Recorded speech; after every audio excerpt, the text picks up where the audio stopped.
Dive deep in the ocean to discover amazing aquatic creatures and fish in Finspan.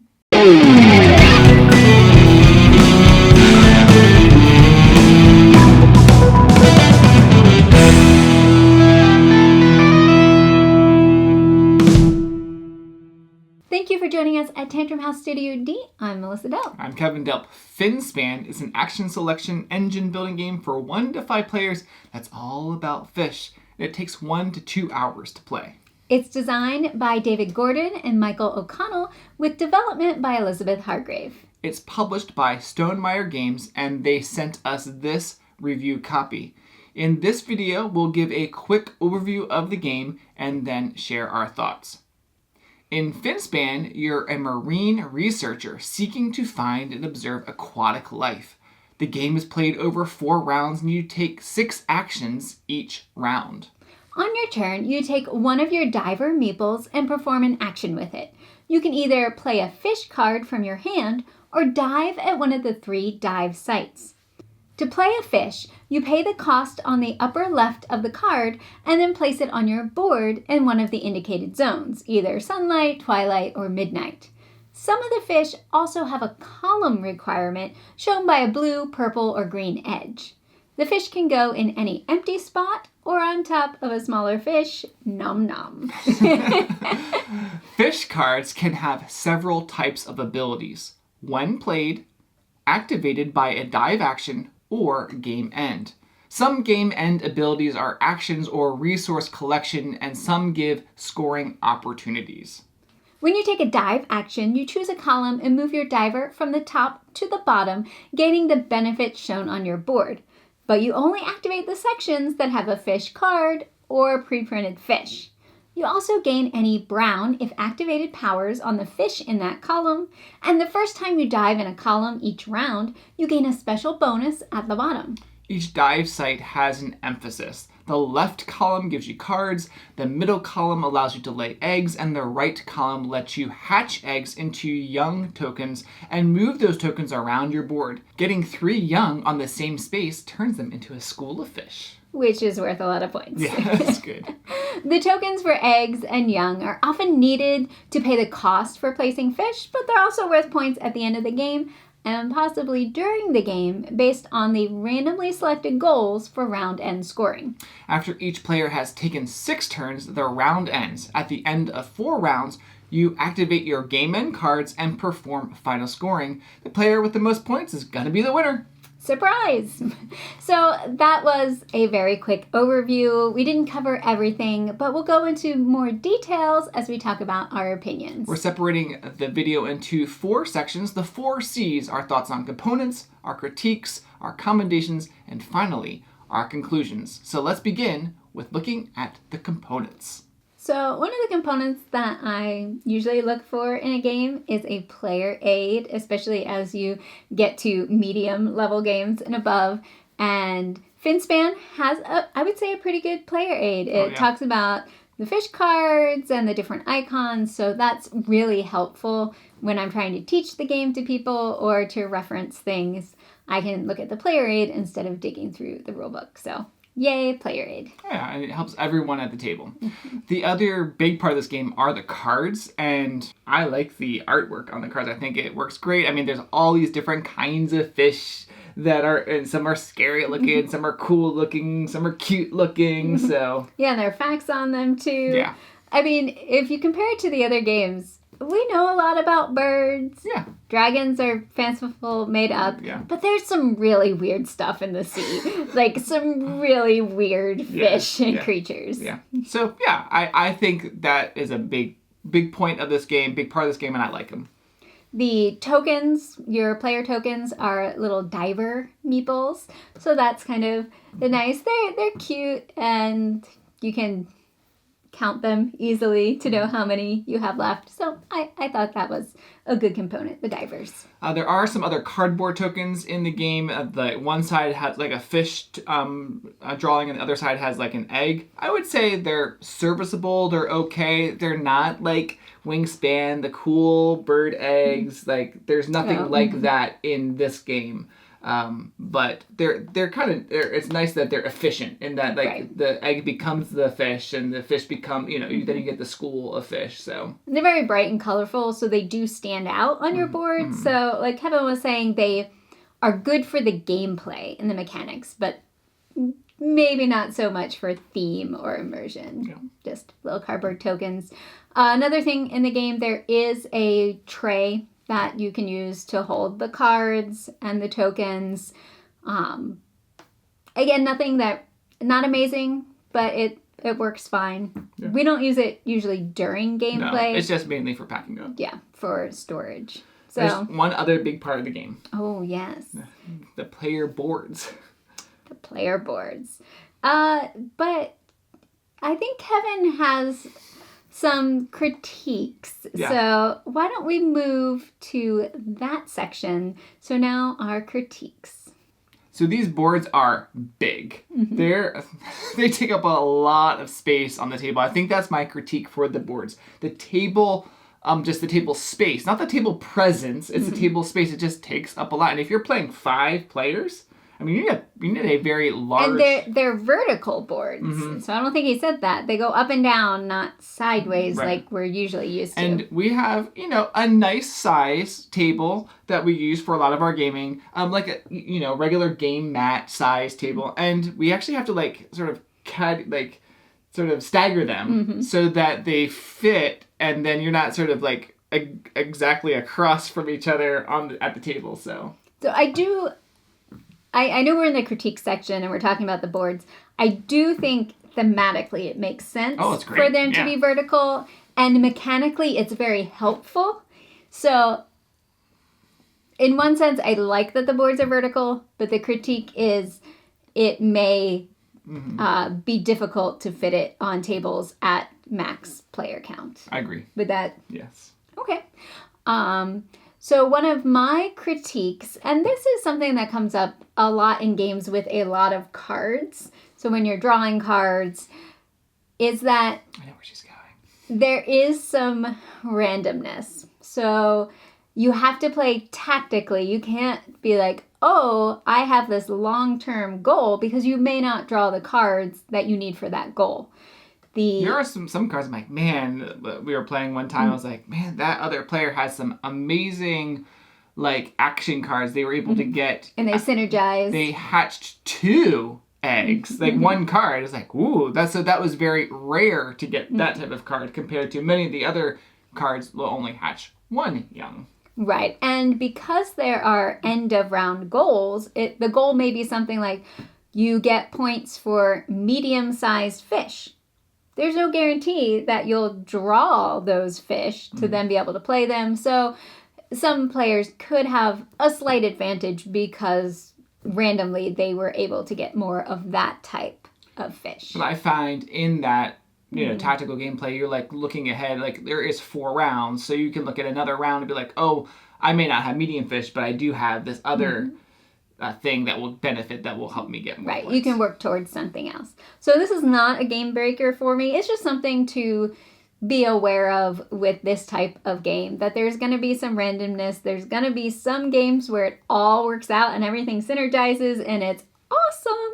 And then there'll be other games where it seems like the deck hates you and you just can't get the things that work together. Yeah, we don't like being, this is my third critique, Okay. our third critique. We don't like being rule Nazis. We have to be really careful because, you don't want to be looking over people's shoulder, big brothering them. But this game, I have found, you have to be careful because certain fish have to be placed in certain spaces. Some people they're not doing it on purpose. They're just like, oh, I want to place this fish here. And they don't think, oh, it has to go in the blue section or the green section or the daylight section and that could actually break that game just a little bit because you're getting a special benefit maybe when you walk down that line if it's in the wrong column. Yeah, it's happened to me before. I'm like, oh, this is a great fish. I'm going to put it here so then I can activate all the things. And then when I go to play it, oh, it can't actually go in that space. Yep. And hopefully I realize that and don't play it there. But we have had...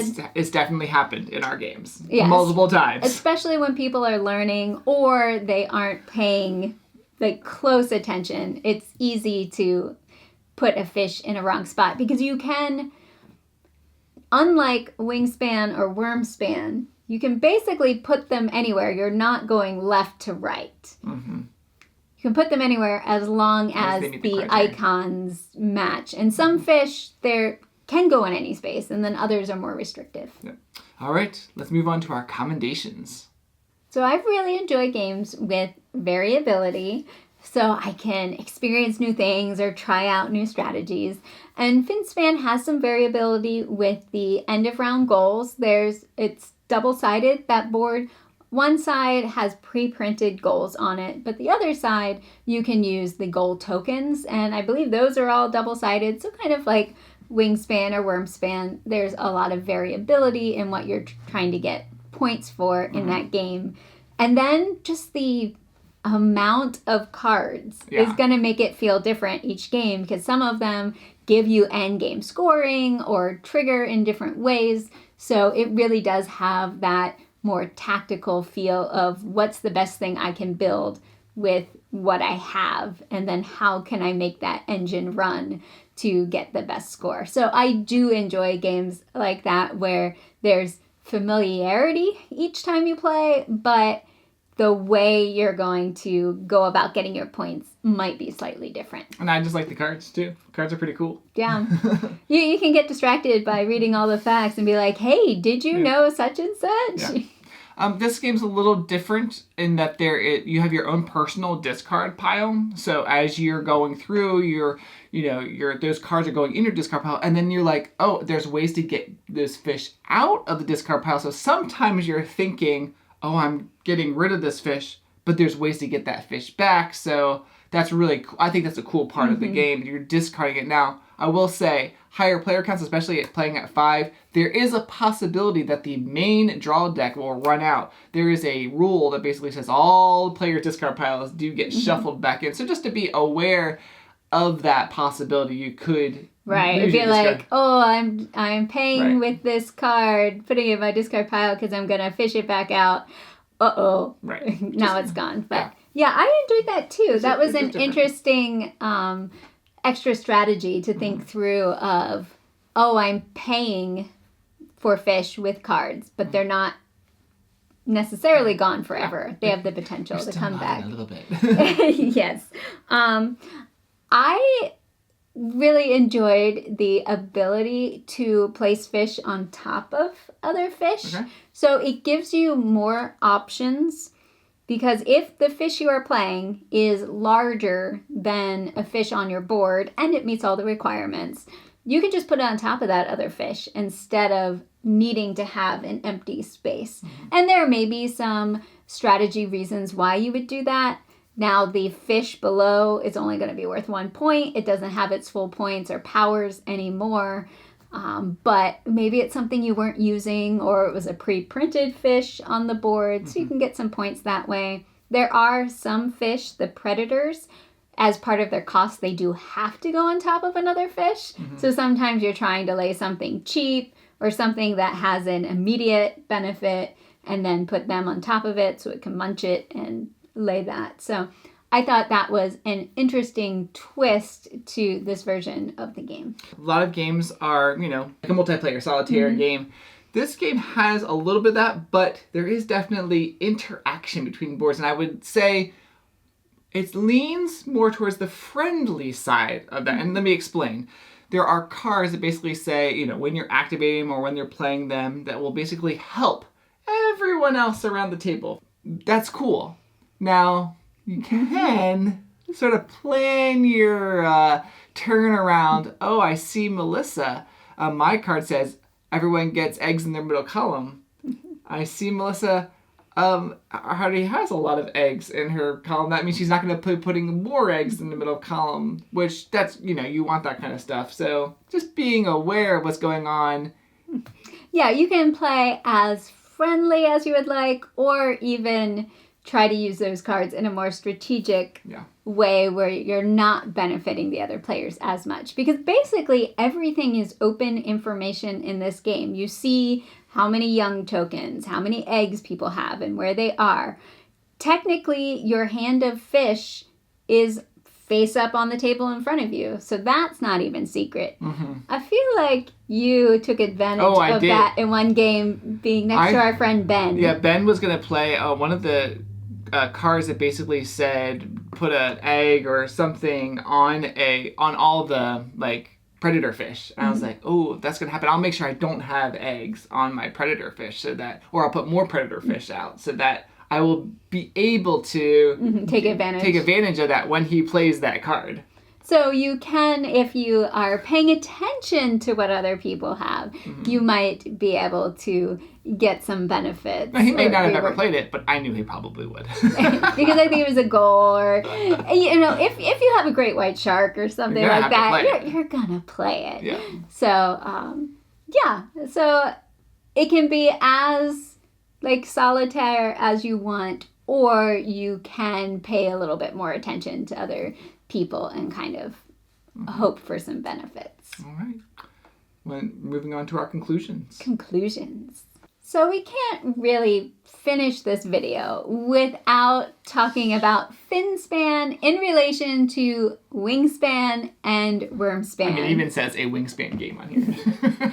So we thought we would do a few comparisons between them. Yeah, I would say right off the bat, Finspan feels the most streamlined of all the games. Like, it's taking all the things that you might know about Wingspan and Wormspan and just like, hey, you're just you got 2 actions, you're laying the fish on your cards, and then you're diving down to, take the extra benefit. So very simple and streamlined.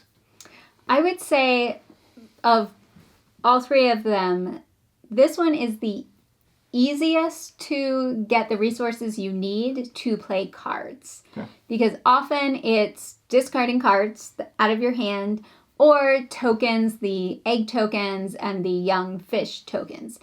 It doesn't have like 3, 4, 5 different types of resources. It's not berries and fish or crystals and rats is Wingspan. So it's not like I have to collect a variety of things to then be able to play fish. It's, do I have cards? Do I have the eggs and the tokens? I can get the eggs and tokens by diving. Yeah. So I felt like it was easier to get the fish down onto my board and have what I needed. There wasn't as much trying to scrounge for resources. Another interesting thing that's different are the number of actions. Well, actually, they're the same number of actions in Finspan. So everyone's going to take the same number of actions, same number of turns, whereas in Wingspan, you actually lose actions as you're going through, even though you're getting sort of more powerful in Wingspan to do lots of really cool things, but you're losing the number of actions. In Wormspan, you actually can gain more actions with the getting coins and things like that. But in Finspan, everyone gets 24 actions, right? Everyone's going to get the same number. Yeah. 4 rounds, 6 actions. Now, some of your cards may give you extra benefits and let you do more, but it's not an extra action or turn. Yeah. I feel like the layout of the board, the vertical board, makes that dive action a little bit more intuitive. Oh, than going straight across? Mm-hmm. I agree. Because in Wingspan, you're walking backwards. So it's like, what's your empty one? Yeah. You get that, and then you walk backwards. And then with Wormspan, you have to stop. It was a little, at least you're going left to right. But you make sure you stop at the right spot. Right, stop at the right spot. Whereas in Finspan, you all the time go down the bottom. Now, there has to be a fish in order to get some of the benefit. In a section to get the benefit, but I did feel like it was maybe a little simpler to teach. And that, hey, just go down here. If the section's empty, you don't get the benefit. But if there's something there, you get that benefit and then keep going down. All right, I'm going to compare them. Okay. I'm comparing, and in our conclusions, I'm comparing the 3 games. So personally, I still like Wormspan the best. I enjoy that game the best. What it's bringing to the table, the gameplay, awesome. Enjoy that. And actually, right now, currently, we'll put Finspan above Wingspan. All right, so you have Wormspan, Finspan, then Wingspan. And the reason is, I think Finspan, not comparing it to Finspan compared to Wingspan, not Wingspan anymore. But the reason I think I like Finspan in the spot I chose is because it plays quickly. Mm-hmm. Like, there is only 24 turns, and I think people's turns go pretty quickly on that. And it's easy to pick up and play. It's not just the game time length, but also it's easy to bring people on and play. Yeah, I would... Obviously, we have played all 3 games and can compare and have, these mechanisms, so we understand that one.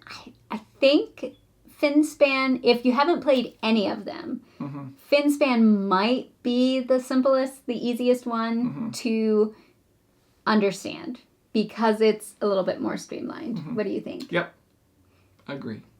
All right, so Kevin gave his ranking, and I'm going to be boring, and basically, independently, I had the same ranking Ditto. of Melissa's ditto.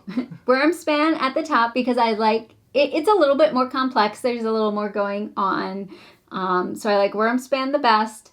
I like the streamlinedness of Finspan, and I find the fish really interesting, and I like that I don't have to deal with the bird feeder of doom that never has the resources I need. And then Wingspan at the bottom. There's a little bit more randomness in Wingspan, and I prefer having a little bit more control that I think Finspan gives a little bit more control. Cool. I have one more thing I want to say, but not necessarily about the game. What do you want to say, Kevin? So, we will have this copy at Tantrum Con. I don't know exactly when people start getting it in the mail, but if you're going to be at Tantrum Con 2025, that's January 23rd through 26th, we would love for you to come and, play this copy with, we'll have it with us. So. Should I tell them where it will be? Sure, go for it. So I plan to put this on one of our hot games tables. Yes. So it should be set up the entire convention for people to walk up and play, get a little demo. Yeah. So if you're interested in Finspan, you can check it out. January, when you said where, I was like, oh yeah, I forgot. Tantrum Con's in Charlotte, North Carolina. So come to Charlotte, North Carolina, January 23rd through 26th. We would love for you to be a part of our event at Tantrum Con.